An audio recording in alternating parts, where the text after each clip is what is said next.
ഇന്ത്യയെ സംബന്ധിച്ചിടത്തോളം ഒരുപാട് മാറ്റങ്ങൾ, ഒരുപാട് നിയമങ്ങൾ ഇന്ത്യ മാറ്റിക്കൊണ്ടു ഇരിക്കുകയാണ്. ബഹുമാനപ്പെട്ട പ്രധാനമന്ത്രിയുടെ നേതൃത്വത്തിൽ ഇന്ന് ഇന്ത്യ വളരെയധികം മാറിക്കൊണ്ടിരിക്കുകയാണ്.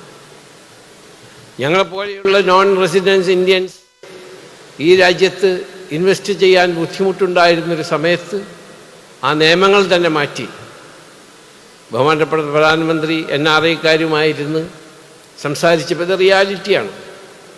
സംസാരിച്ചപ്പോൾ ബുദ്ധിമുട്ട് പറഞ്ഞപ്പോൾ നിയമങ്ങൾ മാറ്റപ്പെട്ടു. NRI investment is treated as domestic investment, അങ്ങനെ മാറ്റി. അതുപോലെ ഇപ്പോൾ വീണ്ടും ഞാൻ ഈ വിഷയത്തിലേക്ക് വരികയാണെങ്കിൽ കമ്പോണൻസ് ഇമ്പോർട്ട് ചെയ്തുകൊണ്ട് അസംബിൾ ചെയ്തുകൊണ്ട് മാനുഫാക്ചറിങ് ഹബ്ബ് ആരംഭിക്കാനുള്ള ഒരുപാട് കാര്യങ്ങൾ മേക്ക് ഇൻ ഇന്ത്യ, ഹൈബീഡം പറഞ്ഞ മാതിരി മേക്ക് ഇൻ ഇന്ത്യ അത് സ്റ്റാർട്ട് ചെയ്തു. അങ്ങനെ ഓരോ ദിവസവും ലോകം മാറുന്നതിനനുസരിച്ച് നമ്മൾ മാറിയിട്ടില്ലെങ്കിൽ നമ്മൾ പിന്നാക്കം പോകും. പക്ഷേ നമ്മളിന്ന് വളരെ മുന്നോട്ട് പോയിരിക്കുകയാണ്. റുപ്പിയ ട്രേഡ് ഇന്ന് ലോകത്തിൻ്റെ പല രാജ്യങ്ങളുമായി ആരംഭിച്ചിരിക്കുകയാണ്. റുപ്പീസ് ട്രേഡ് അതൊക്കെ ഈ ബിസിനസ്സുകൾക്ക്, പ്രത്യേകിച്ച് ഇവിടെ മാനുഫാക്ചറിങ് ഹബ്ബ് തുടങ്ങാനുള്ളതിൻ്റെ പ്രത്യേകമായ നമ്മൾക്ക് ഈസ് ഓഫ് ഡൂയിങ് ബിസിനസ് ആണ്. കേരളത്തിലും അതുമാതിരി തന്നെ ഒരുപാട് നിയമങ്ങൾ മാറ്റപ്പെട്ടുകൊണ്ടിരിക്കുന്നു എന്നാണ്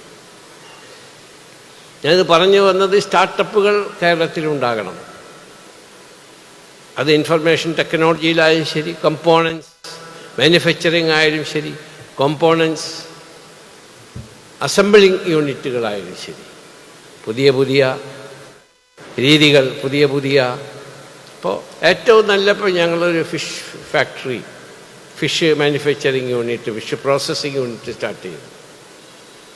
എന്താണ്, ഇവിടെ നല്ല ഫിഷുണ്ട് കേരളത്തിൽ. ഞാൻ ഈ ഫിഷ് ഏതെങ്കിലും ഒരു സ്ഥലത്ത് എന്തെങ്കിലും സ്റ്റാർട്ട് ചെയ്യാൻ പോകുമ്പോൾ ഇതേമാതിരിയുള്ള എവിടെയൊക്കെ ഉണ്ട് അവിടെയൊക്കെ ഒന്ന് പോയി മനസ്സിലാക്കുകയാണ് ഞാൻ സ്വയം. എൻ്റെ ടീം പോണതിന് മുമ്പ് ഞാൻ തന്നെ ഒക്കെ ഒന്ന് പോയി മനസ്സിലാക്കുകയാണ്.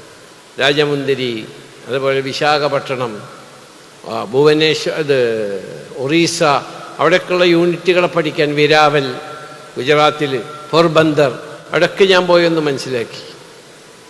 അവിടെയൊക്കെ വളരെ മോഡേൺ ആയിട്ടുള്ള കോൾഡ് സ്റ്റോറ്, മോഡേൺ ആയിട്ടുള്ള റെഫ്രിജറേറ്റഡ് ട്രക്സ്, അപ്പോൾ ക്വാളിറ്റി മെയിൻറ്റെയിൻ ചെയ്യാൻ പറ്റാവുന്ന രീതിയിലുള്ള ഇൻഫ്രാസ്ട്രക്ചറുകൾ ആ സ്റ്റേറ്റുകളിൽ ഡെവലപ്പ് ചെയ്യണം. അപ്പോൾ കേരളത്തിനെ സംബന്ധിച്ചിടത്തോളം നമ്മുടെ കായലുകളും അതുപോലെ നമ്മുടെ കടലിലും ഇഷ്ടംപോലെ നല്ല നല്ല മീനുകളുണ്ട്. അത് കൊണ്ടുവന്ന് പ്രോസസ്സ് ചെയ്ത് പാക്ക് ചെയ്ത് എക്സ്പോർട്ട് ചെയ്യാനുള്ള സാഹചര്യം ഇവിടെ ഉണ്ടാവണം.